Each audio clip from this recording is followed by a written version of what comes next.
Welcome to this explainer. Oka. Over the next few minutes, we're going to completely dismantle your absolute trust in your own perception of the world. I know it's a big promise, right? We all like to go through our days believing our brains act like perfect high-definition cameras, just handing us a flawless, accurate representation of reality. But as we're gonna see today, the truth is way more complex and honestly, endlessly fascinating. Your brain doesn't just show you the world, it actively builds it. Think about it for a second. Have you ever remembered a conversation so vividly with absolute total conviction, only to find out later that the other person remembers it entirely differently? Or maybe you convinced yourself that a massive disaster was about to happen. You had that phantom anxiety, tying your stomach in knots only for literally nothing bad to happen at all. It feels deeply unsettling. Doesn't it? We get that strange friction because we expect our minds to perfectly mirror reality. But as our source material explains, your brain doesn't exist to give you a perfect reflection of the world. It exists to help you survive. And sometimes survival and absolute accuracy are completely at odds, because here's the thing: every single second, your senses are absolutely bombarded.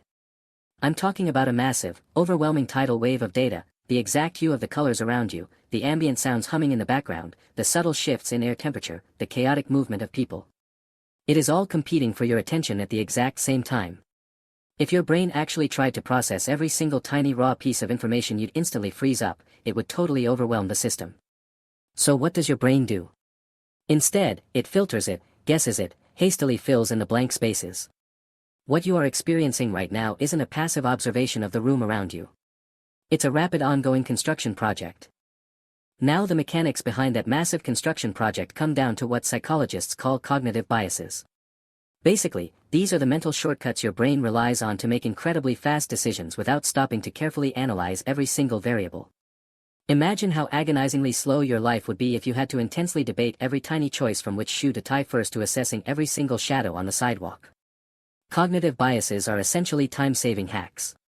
They save your brain precious energy, and this is a really critical catch. They lead to systematic mistakes. They act like a pair of tinted glasses, directly influencing what you choose to notice, what you unconsciously ignore, and ultimately what you believe to be true.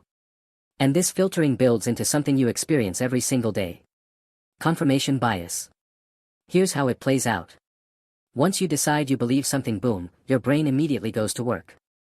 It actively, aggressively hunts for any evidence that proves you're right.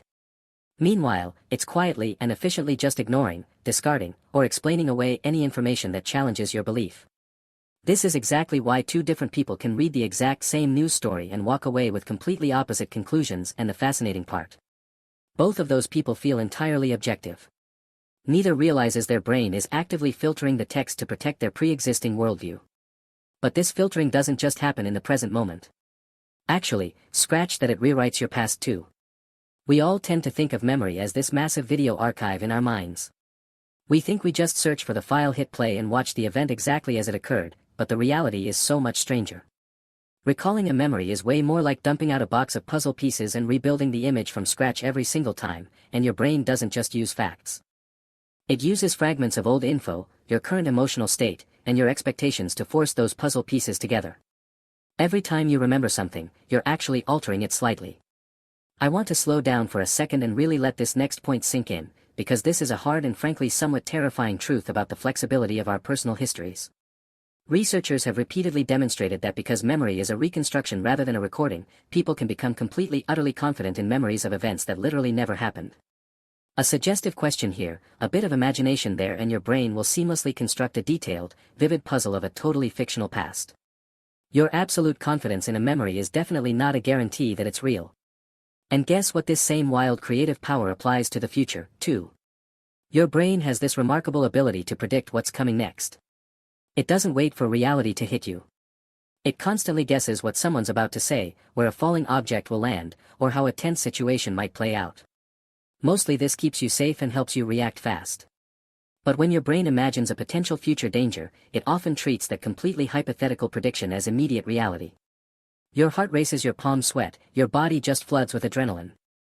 This is exactly why anxiety feels so overwhelmingly physical and convincing. Your body is fighting a threat that your brain essentially invented, which brings us to the grand illusion of certainty. We are totally taught to equate confidence with correctness. If someone says something with total certainty or if we feel certain ourselves, we just assume it's accurate. But psychology tells a different story entirely. Confidence is often just a feeling of familiarity generated by your brain.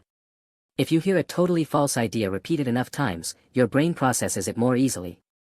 It feels familiar and therefore it feels true. Accuracy, on the other hand, that requires the hard work of objective evidence. Simply put, you can be 100% certain and still be 100% wrong. Let's look at the filters that create those feelings of certainty.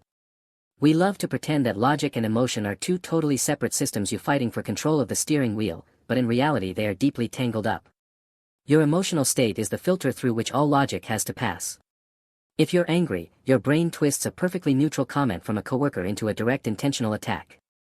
If you're afraid, a shadow in an ordinary room suddenly looks like a threat, and if you're happy, your brain shrinks the appearance of risk, making bad ideas suddenly seem perfectly reasonable. Your mood literally dictates your reality. And this brings us to one of the most fascinating proofs of this entire concept. Optical illusions. Just think about a classic optical illusion even after the trick is totally explained to you. Even after your conscious mind knows exactly how the illusion works, you still see it right. You literally can't turn it off.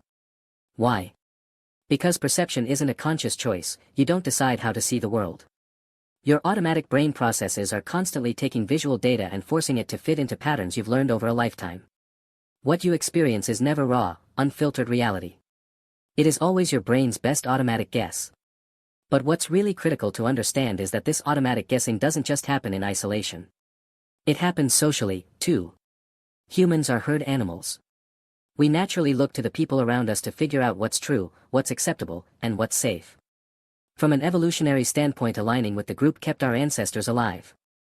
If everyone else starts running, you should probably run too. But in the modern world, this social influence creates a massive blind spot.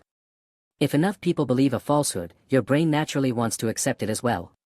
It's a highly efficient way to navigate a tribe, but today it's the exact mechanism that allows misinformation to spread like wildfire. So all of this really dismantles our favorite myth about ourselves, the myth of the rational decision maker. We all love to believe that we carefully weigh the pros and cons, analyze the data, and thoughtfully arrive at our choices. But the source text reveals something striking. Most of your choices happen automatically.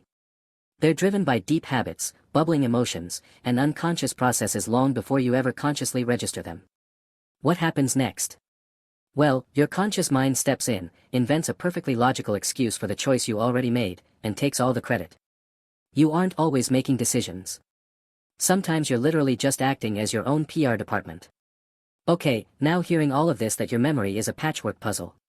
Your logic gets hijacked by your mood and your choices are made before you even know it. Might make you feel like your mind is fundamentally flawed, but that is completely the wrong takeaway. I want to shift the paradigm right here. Your brain isn't broken, not at all. It is an absolute evolutionary masterpiece. Every single bias, every illusion, every shortcut is an adapted survival mechanism. It's doing exactly what it was brilliantly designed to do in order to keep you functioning in a highly chaotic world. To really put this into perspective, we have to look at the brain's ultimate priorities: speed over perfection, efficiency over accuracy, survival over objective truth. Think about it in the wild. If you stop to objectively analyze whether a rustling bush is just the wind or a hungry predator, you might not live long enough to find out your brain prefers to assume it's a predator, make a fast decision and run. These evolutionary shortcuts keep us from drowning in the infinite complexity of the world. They aren't bugs in the system, they are the core features that kept humanity alive. So what do we do with all this information? The goal of this explainer isn't to make you distrust yourself. You don't need to stop trusting your brain. You just need to recognize that its first automatic impression isn't always the absolute unvarnished truth. We can build a mental toolkit to navigate this. First, start questioning your immediate assumptions. Second, stay fiercely curious about why you react the way you do. And third, and this is a big one, actively look for evidence that challenges your deeply held beliefs. Instead of only hunting for things that prove you right when you know how the magic trick works, you stop falling for the illusion. Which perfectly brings us to our final thought. Your mind is undoubtedly one of the most extraordinary tools ever created, but like any powerful tool, it has distinct limitations. Learning about these cognitive biases, these reconstructed memories, and these emotional filters isn't a concession of weakness.